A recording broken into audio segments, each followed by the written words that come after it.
Hello and welcome to another exciting episode from Ken's Training. Today's training is going to be rebuilding the valves on this air compressor behind me. This is an Ingersoll Rand T30 model, and the compressor model number is written down right here. See if you can zoom in on that, but I'm going to read it out loud just in case you can't see that. That's a model number 242-5D. Now, this is what is happening. There's two cylinders right here. Obviously, this is the air filter, so you know that the air is going into the air filter, and you'll see that the diameter of this piston is much larger in diameter to this piston. So this is what is referred to as the first stage cylinder piston, okay?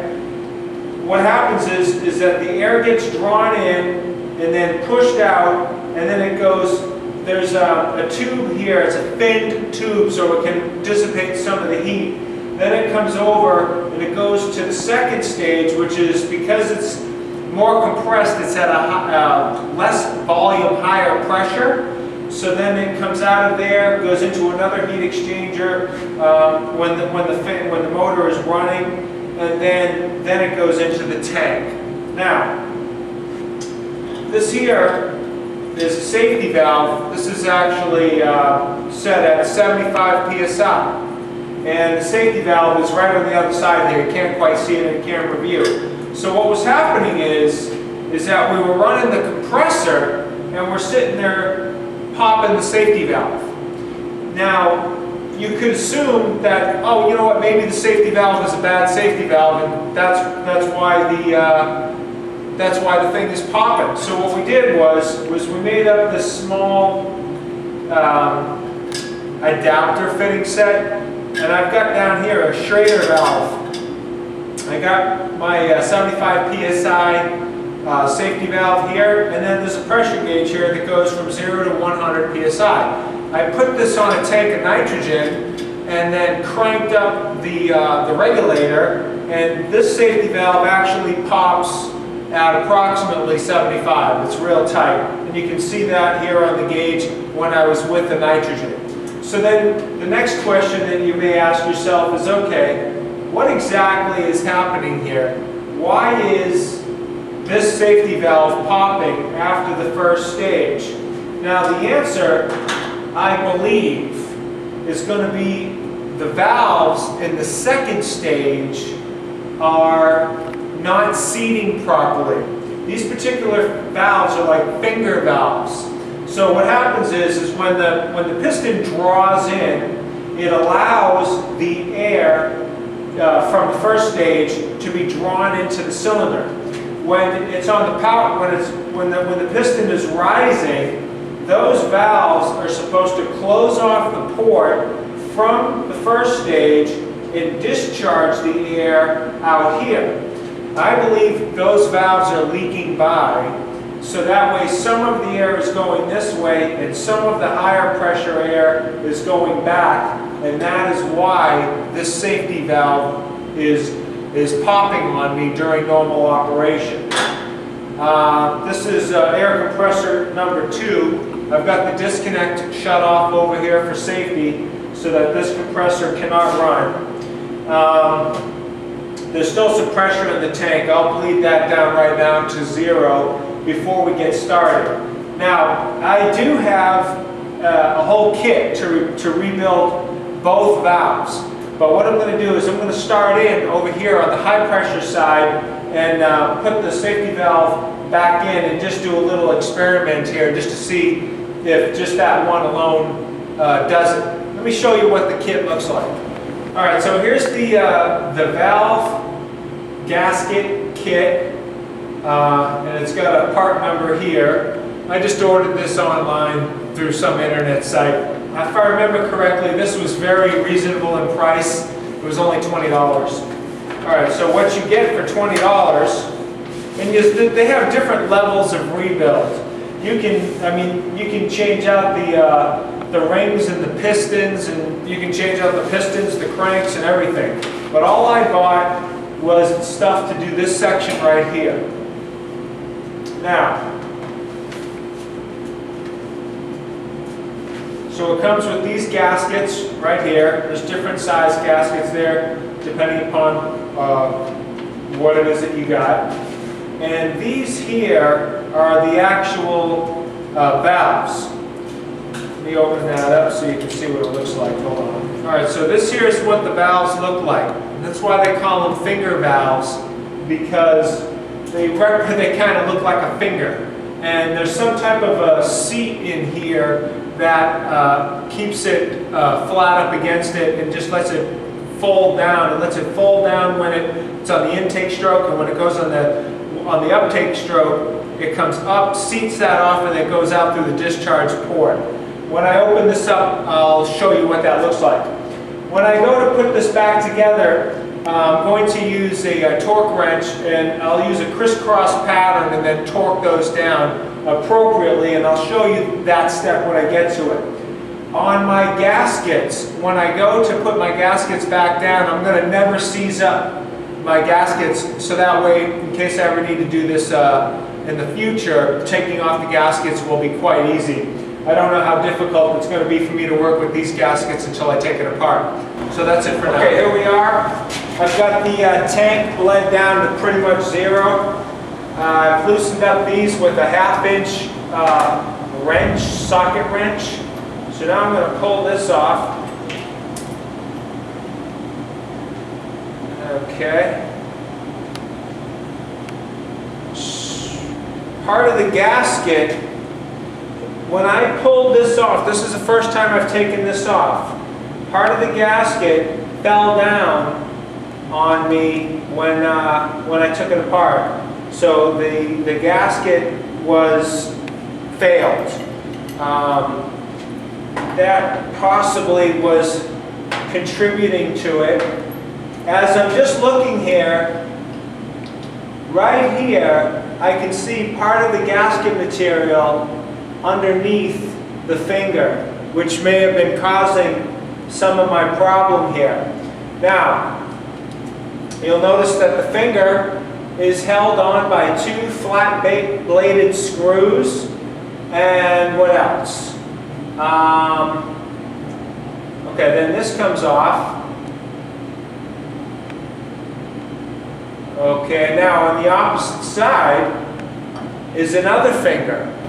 Okay, one thing I'm going to do, just to make sure I don't get messed up and turn something around that should not be turned around, I'm going to take a black Sharpie and I'm going to put 2 lines side by side right here. So that way, when I go to put this back together again, because these are channeled and this is very specific, you wouldn't want to put this back in the wrong way.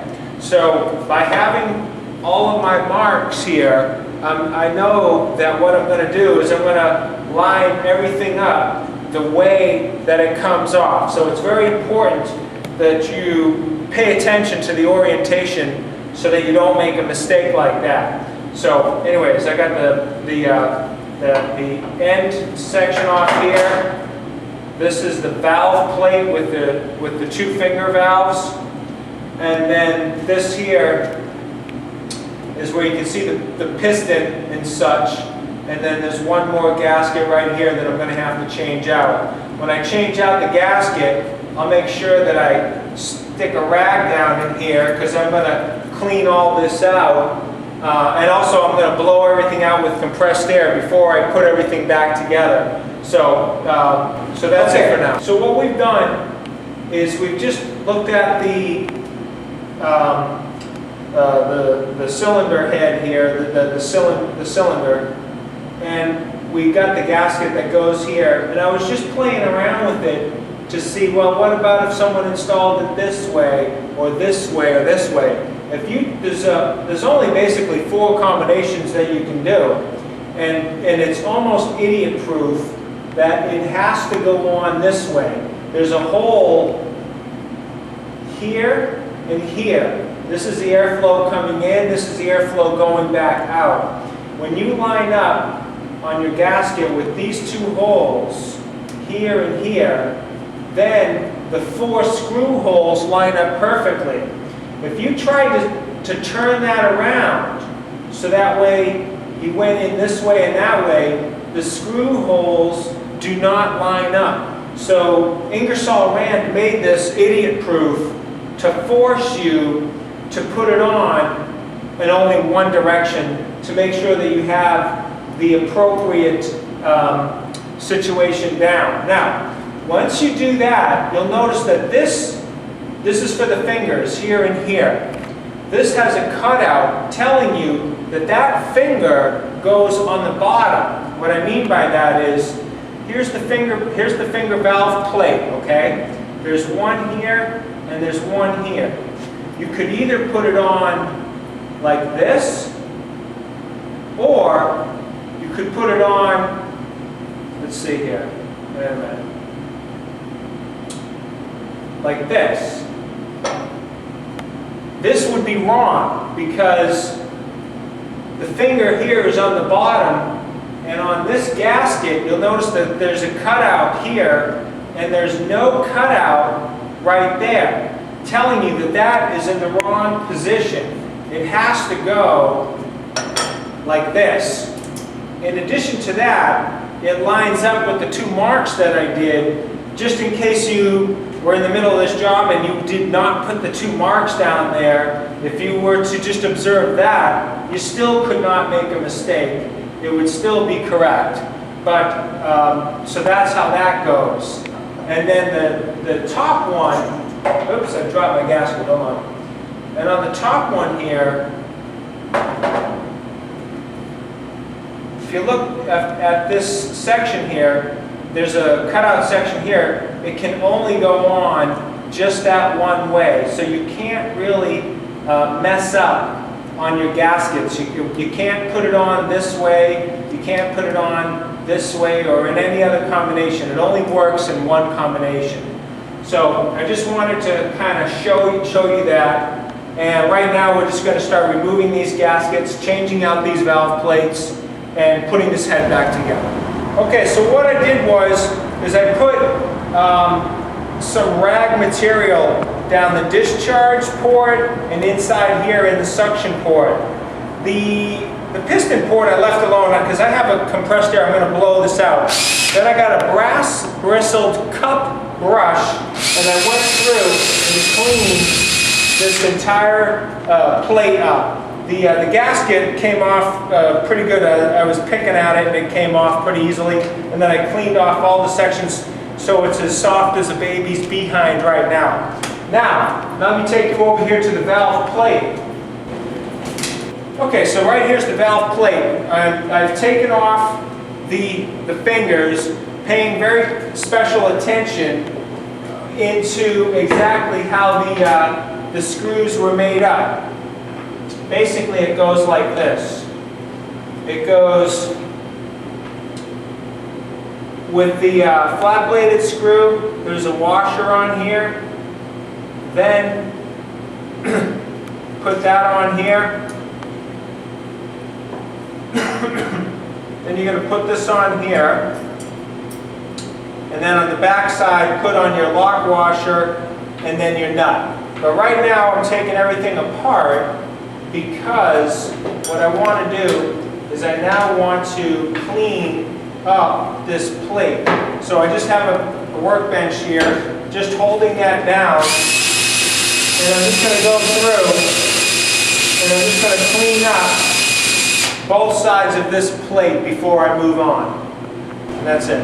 Okay, what I've done is I've taken my brass cup brush, I have cleaned up the valve plate on both sides really nice. I've got a rag here so I can just wipe things down. And I wipe down the surface that I'm on. Before I got started with this particular valve plate, I drew a little template here on my workbench. This is just plastic, so I could just draw directly on the plastic. And then I'm just going to kind of line this up with my holes and exactly where this goes. So I know that the finger goes on top right here. These are the valve port openings right here. Now, These here are the two old valves. You can tell from the discoloration and such, and I don't need to reuse these because I've got brand new valves in my kit. Now, the question now becomes, do I install that? See, there's a bend. If you look at the actual valve, you'll notice that there's a bend to it. It doesn't sit flat. It's got a bend to it. So would you want the bend to go up, or would you want the bend to go down? The answer is you want the bend to go down because you're trying to force that, when you put the screws in, to be a very, very flat seal. So that way, when the piston... Okay, so what happens is, when the piston is sucking down, let's say the piston's on this side and it's coming down, well then, this is going to be here, and when it pulls down, that vacuum that it draws is going to cause this finger to bend out slightly, allowing the air into the cylinder. When the piston comes up on the upstroke, this is now going to be seated, allowing the air to flow through here and out this finger valve, which is like this. This finger valve lifts up slightly, and then it goes out and into the discharge port. So basically, that's how this works. I know exactly which way it goes, and I've got my correct orientation. I'm going to go ahead and put on these finger valves right now with the hardware that came off right there. Okay, here we are. We've got the valve plate ready to go with our new valve fingers on there, and they are tightened down, ready to rock. This has already been dressed. I got some compressed air here. I'm going to blow this out.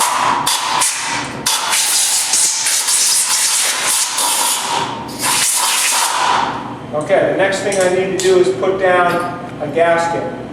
Now, I got to pull out these, and then I'll blow out whatever's in there as well. Although there shouldn't be anything in there, but if there is anything in there, I'll blow it out. Okay.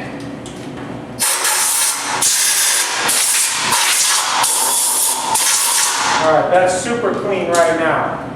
Now, next thing I want to do is I want to put a gasket down here. Now the gasket that came off of here was this one right here. So obviousgoing to the gasket that's going to go on is this one. I'm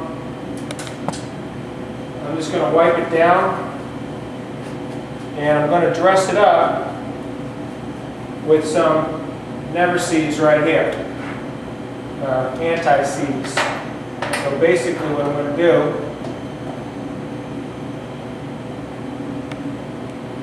is just take some of this stuff, and I'm just going to paint the gasket. This way, when you want to take off the gaskets downstream, it is an absolute breeze. They don't stick or anything like that. So that is the purpose of doing this. Alright, so I'm just going to take a minute off camera, and I'm just going to finish painting this up both sides. Okay, I'm done dressing it up. I'm just using a rag just to kind of clean off any excess so there's not an undue amount of anti-seize on here. And now I am actually going to put this down. Now I need to figure out which way that it goes and make sure that I don't. Okay, so you cannot even make a mistake, because if you messed up on the holes and you had it upside down, the bolt holes don't line up. So it has to go in. Let's see here. It absolutely has to go in this way right here. So that is ready to rock. Next is my valve plate. I've got it nice and clean, and we're totally good here. And now on the valve plate, I know that it has to go in this way. Also, I've got my marks here on the side to help guide me, but I could tell just from looking at the fingers that this was going in appropriately. Next is this gasket here. Now, I got to put the head on here, the gasket and then the head, and this can only go on one way. So here's my head. I know that it goes on this way because there's my lines all lined up. So if I just take this and take it down like this little eyebrow must go like this, so that this has to go in just like that. So what I'm going to do now is I am going to just go ahead and dress this one up with some anti-seize, get this down, and then get my bolts ready. So I'll go off camera to dress this up. Okay, here we are. The gasket is dressed. I know that my eyebrow has to go that way. Here's my valve plate. I've already taken some compressed air, blew that out so it's nice and clean and dry. There's the eyebrow. There's my two marks. That has to go on like that too. Next, so I got to get my bolts on. So I'm just going to put a dab of Never Seize here on each bolt, just on one line like that, and get everything all kind of lined up, put that in. Alright, so I'm going to do all four of these. Then I'm going to snug everything down. Then I'm going to torque it down. And I'll see what the torque fitting range, what it feels like when I got my torque wrench on here. We'll see how many foot-pounds we put on there. I'm guessing right now I may do 60. But I'm going to see how that feels before I commit myself to that. So basically, that is rebuilding one head. And this is the high pressure head, the discharge head. Alright, I'm going to grab my socket wrench. Okay, everything's in, everything's reasonably good. Now in a crisscross pattern, I am very gently going to tighten up all of these bolts.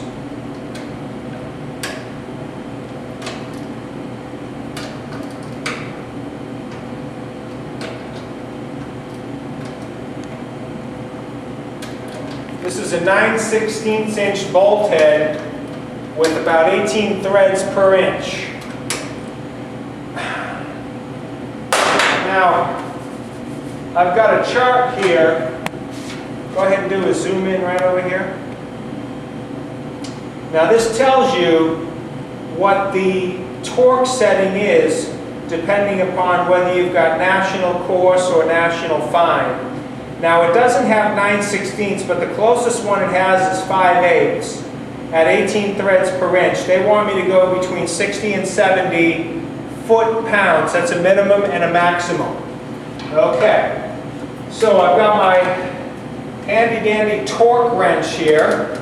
If you've never seen this style, this is what's called the dial type of torque wrench. So I'm just going to come down here, and I can see by the needle deflection where that's going to land into. And I'm going to go with a crisscross pattern, so I go even all the way down. I don't want to just do one and then do another one. You want to bring your head down just kind of nice and slowly and evenly. That's your goal. I think I'm going to be fine with 40 foot-pounds. In all honesty, I don't think I'm going to need to go to 60. Because when I took these off, they were quite honestly, I felt like only maybe 20 foot-pounds. As a matter of fact, I think I'm just going to go 30. There's 30 on that one. There's 30 on that one.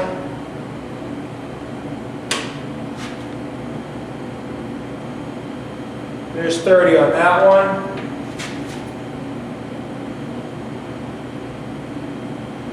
And there's 30 right there. Now, what we're going to do is we're going to go online here and see and do a test and see if that seats up. By the way, I pulled this off of the internet. This is for a Type 30 compressor maintenance. It tells you that the part here, the top part, this is called the head, The next one down is called the valve plate because it has the valves. And then in back of the valve plate is called the cylinder. And it tells you which are the ports, by the way. It tells you which one is the intake port and the discharge valve. So the inlet valve and the discharge valve, it tells you right here. So the valve that was on top, when I was looking at it after I pulled the head off, that's the discharge valve. Alright, so anyways, we're going to go ahead and start this up and we're going to see if that made a big difference. Because I found a crack in one of the old, let's see here, here's the old gaskets right here. So this is the head gasket, this is the cylinder gasket. This one here was broken right there. I got a feeling that that was the root cause of my problem, but we're going to turn this one online and do a test right now. Okay, we just turned the disconnect on. This pressure gauge here tells you the tank pressure. We cycled out at about 120 pounds, okay? We put the safety valve, never did release. The pressure here, you know, as the compressor was on, kind of bounced around a little bit, but it never got above 40 psi. And the rebuilding the valves on the discharge valve definitely solved our problem. We were popping this safety valve and we could never get up to tank pressure. And it was because the valves were not operating properly. They were blocked by that broken head gasket. So even though that solved our problem, since we have all the tools and everything down here, we're going to bleed the pressure of this system off again. And we're going to go ahead and repeat the process on the suction cylinder, which is pretty much the same process. It's just a larger diameter piston because there's more volume of air. But it's getting close to lunchtime, so we got to head out to Margaritaville. And then after that, we'll come back here and rebuild this, but pretty much you already know how to do it. I hope you enjoyed this video. If so, please click on the like button and check out my YouTube channel called Ken Training for more exciting and informative videos on how to do this and other types of stuff that I work with. And so that's it for now. I'll see you later.